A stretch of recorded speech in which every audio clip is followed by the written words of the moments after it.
À Bordeaux, il y a des familles qui vendent du vin. Et puis il y a les Johnstone. Eux, ils ont carrément bâti un empire. Leur histoire, elle n'est pas juste dans les bouteilles, non, elle est gravée dans la pierre même de la ville.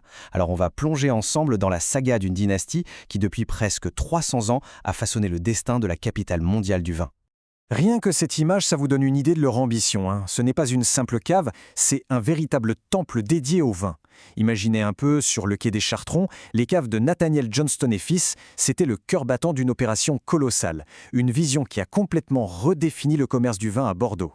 Mais bon, tout empire a un début. Et pour les Johnston, eh bien tout a commencé non pas dans les vignobles ensoleillés de la Gironde, mais dans les terres lointaines de l'Écosse. Alors, retour en 1734. Un certain William Johnston, un Écossais, débarque à Bordeaux et crée sa maison de commerce. Au début, c'était un simple commissionnaire, mais la famille s'enracine. Il y a la naissance de William II. Et puis, en 1804, arrive celui qui va absolument tout changer, Nathaniel Johnston Sr. Cet arbre généalogique, il montre bien la transmission d'un héritage. On part de William, le fondateur écossais, et on arrive à son arrière-petit-fils Nathaniel Senior. C'est lui la figure centrale, celui qui va transformer la petite entreprise familiale en un véritable empire. On l'appelait le bâtisseur. Un surnom qui en dit long quand même. Nathaniel Senior n'a pas seulement vendu du vin, non, il a construit, il a influencé, il a modelé le Bordeaux de tout le 19e siècle. Son influence était tentaculaire, vraiment partout. Négociant en vin, bien sûr, mais c'était bien plus que ça. C'était un homme politique, le cofondateur de la Chambre de commerce, un administrateur des chemins de fer. Il a même créé les courses hippiques de la région. En fait, Nathaniel Johnston avait une main dans tous les leviers du pouvoir économique et culturel. Chaque rôle renforçait les autres. Pour bien saisir l'ampleur de son empire, quelques chiffres suffisent. Tenez-vous bien.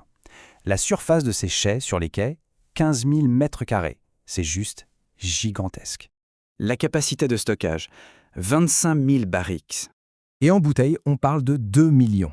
Des chiffres qui donnent le vertige et qui montrent bien que la maison Johnston, c'était une vraie puissance industrielle.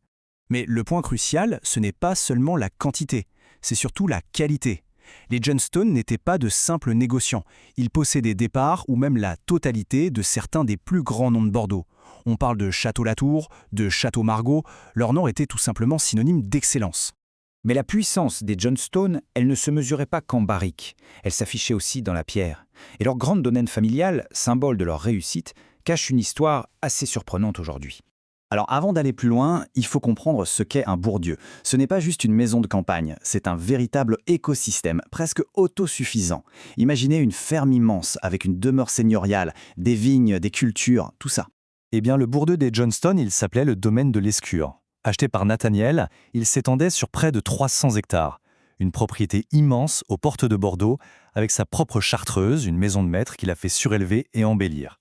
Alors la question se pose, qu'est devenu ce magnifique domaine, ce symbole de la puissance des Johnston? La réponse est, on peut le dire, assez inattendue.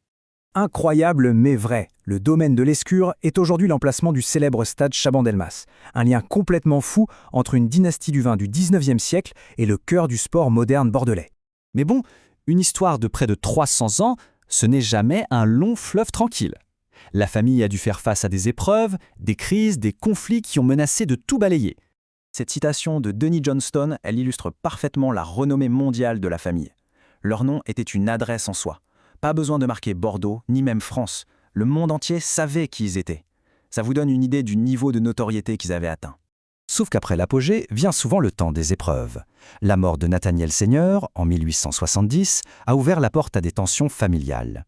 Et puis est arrivée la terrible crise du phylloxéra qui a ravagé les vignes, suivie par les crises économiques et les 2 guerres mondiales. L'empire a sérieusement vacillé. Et pourtant, près de 3 siècles plus tard, le nom Johnston est toujours là, fièrement porté par les descendants du fondateur écossais.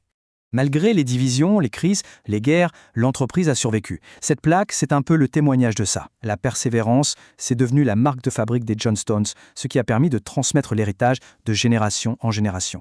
La saga continue. Aujourd'hui, ce sont les 9e et 10e générations qui sont aux commandes. Elles font face à un monde du vin qui a radicalement changé, mais elles incarnent toujours cette passion familiale qui traverse les âges.